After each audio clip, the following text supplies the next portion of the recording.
My understanding of the biomechanical principles underpinning a squat is that it's just like anything else. There is no one way to squat, and everyone will have a different opinion on the biomechanics of it. There is also specific biomechanics that will work for you and only you, as everyone is different and we are our own individuals. A barbell squat is a multi-joint exercise that will develop the largest and most powerful muscles of the body and have biomechanical and neuromuscular similarities to athletic movements, such as running and jumping. Range of motion, or in this case the squat depth, can be represented as the ideal range of motion is to go parallel with the movement on the down phase of the squat. The feet positioning is a vital part of the squat, with the ideal position being about shoulder width and distance. Another piece of the puzzle when it comes to squatting is the bar positioning itself, whether it be a low bar squat or a high bar squat. The low bar squat coexists with the wider stance to adjust for the deeper lean caused by the low bar, whereas a high bar squat promotes different biomechanics in comparison to the low bar, as the bar positioning allows for a more upright position with the torso or the trunk. The high bar squat works with either closed feet or the ideal shoulder width stance. A squat is complex in nature due to the amount of muscles, tendons, ligaments, and joints that are involved in the overall movement. It is considered to be one of the most widely spread exercises for muscle sport training and is part of the competition movements comprised within the Olympic weightlifting. The center of gravity that must be maintained throughout the entire exercise as it changes due to the body position and the overall awkwardness and risk of injury in an untrained individual.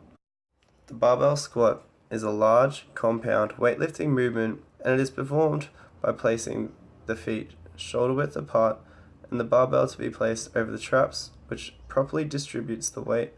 The hands are to grip the bar within a supinated grip, while the hips are to be slightly thrusted forward and the abdominals pulled tight to create a slight arc within the lower back. The knees stay over the toes and the heels are kept in line with the barbell. As the descent begins, the chest is held high with the hips and buttocks moving downward until the angle of around 90 degrees is to be created. The thighs are kept parallel with the floor. The overall movement of the squat is kept within the transverse plane as the barbell moves within a straight line. These diagrams and videos shows the different forces during the squat as well as the path of the barbell and the body. The knees, toes, and upper chest are aligned with one another, and throughout the motion of the squat they remain within the alignment. The barbell stays in line with the soles of the feet to maintain movement along the force of gravity. Keeping this bar path and form is essential to get the most out of the exercise, as well as staying safe while performing it. The quality of sequential combinations of movements is dependent on the continuous flow of visual, somatosensory, and postural information that results in seemingly immediate integrated responsive actions. The movement of each joint and muscle in the squat changes on which phase of the squat is being performed. Within the diagrams and videos, you are able to see the force of the weight and the ground force reaction to be both in line with the center of gravity of the individual squatting. There are three phases of the barbell squat, which are as follows: the starting position, the descent, and the ascent, or the ascent. The major motion of the squat is based around the hip joint, knee joint, and ankle joint, and it is crucial to properly understand the effect of the application of movements or loads on the lower limbs of the body. The extension and flexion of these joints are made possible by muscles known as the prime movers. The hip joint is able to be extended due to the gluteus maximus, the semitendinosus, the semimembranosus, and the bicep femoris acting as the prime movers, whereas the knee joint is able to be extended due to the rectus femoris, vastus medialis, vastus intermedius, and the vastus lateralis working as its prime movers, whereas the prime movers that allow the ankle joint to be in plantar flexion are the gastrocnemius and the soleus.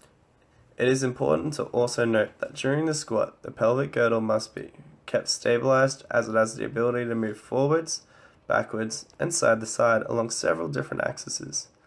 The semimembranosus, semitendinosus, the bicep femoris, and the gluteus maximus all have origins connecting into the pelvis itself.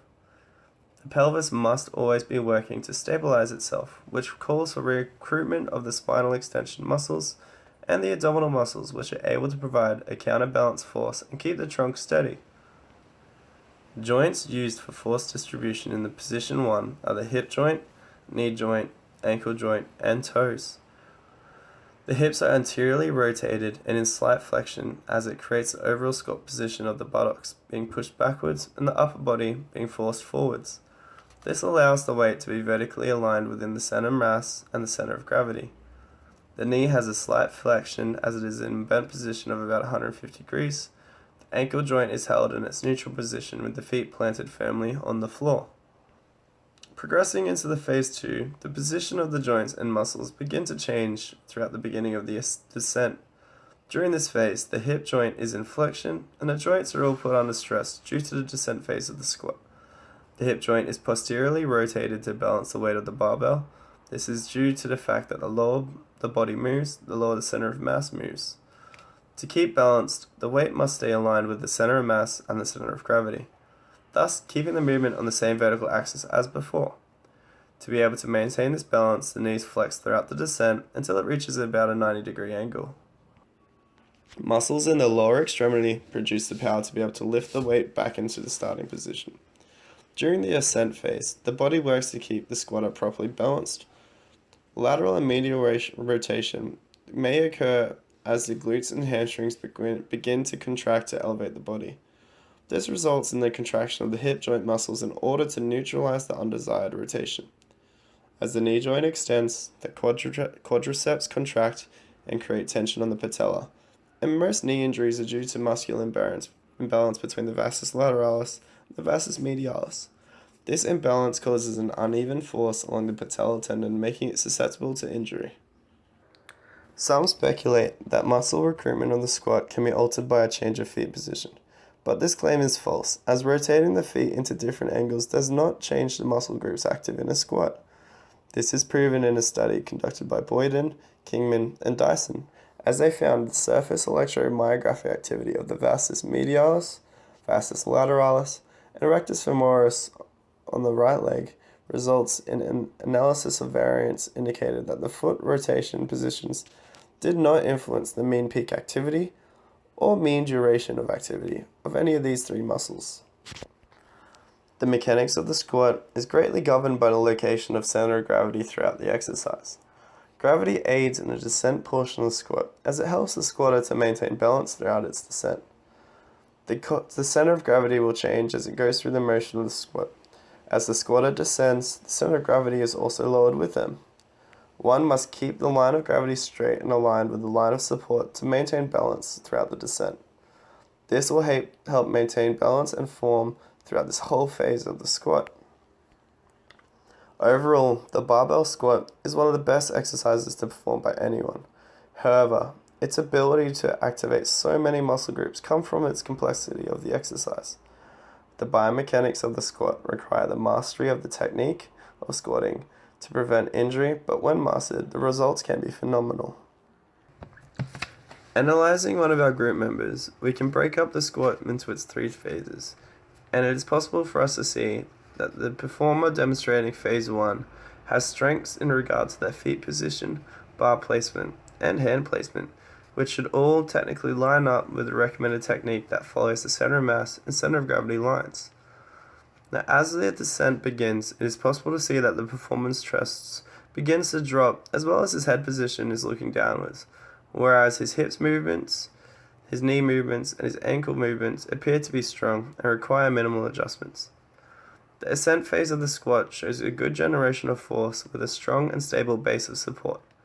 When looking at the movement line of the barbell, it is possible to see that the bar is nearly going straight up and down, except for when he's at the base of his descent phase, prior to beginning of his ascent phase. This is believed to be due to the weakness demonstrated from the head looking down and the chest dropping out of alignment. The depth or range of motion of the squat appears strong and meets the full movement of the exercise, which can guarantee the most muscle involvement from the body's prime movers. Applying the constraints-led approach to this exercise, we aim to fix the demonstrated issue at hand. It is important to note that the goal of any exercise training program should be designed with the aim to improve the overall efficiency of human movement patterns, whether the training program is designed to improve athletic performance, to rehabilitate an injury, or to simply improve overall physical fitness. The goal of performing repeated movements or exercises should be to make movement patterns more efficient. Now, as mentioned before, the leading issue appears to be a dropping of the chest and the head in the base descent phase of the squat. This tendency to look downwards is the first problem we are going to look at when we apply the following two-step constraint-led process. The desired outcome and focus of this first constraint is to force the performer to keep their head positioning up throughout all phases of the squat. Even though it is mostly only seen in its descent phase, it is important to apply this practice throughout the whole movement and not just in the one segment. This constraint takes advantage of placing an object higher up and in front of the performer. The only direction to be given is to stare at the object and do not take your eyes off of it. The expected outcome that we want to see is that the performer's head positioning remains upright throughout the whole squat, which will ultimately promote a more upright torso and better alignment throughout the center of mass and center of gravity lines.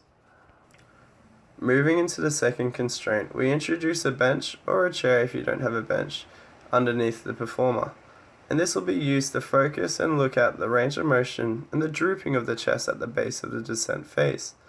This rotation of the chest causes the center of gravity to ultimately shift and add an unwanted amount of stress and pressure onto the performer's upper spine, causing the exercise to become risky for any untrained individual and become a lot more harder for those who do know what they're doing. The idea behind introducing the bench was to promote a deeper range of motion while practicing a more upright chest placement. The performer is restricted by the bench, which ultimately stops them from going too low, which was one of the reasons why it caused the chest to droop. The expected outcome after the application of this constraint should show that the performer maintains a more upright torso position throughout the base of his descent phase due to the restriction. This constraint can ultimately coexist with our first constraint, as both constraints are able to be combined where the object and the bench can be vitalized at the same time, but only when the performer is ready for this step after working on the constraints at an individual level. As both the videos demonstrate, it is clearly possible for us to see that the desired outcome starts to occur when we look at the difference between the base descent phase of all the techniques that we have seen throughout this video.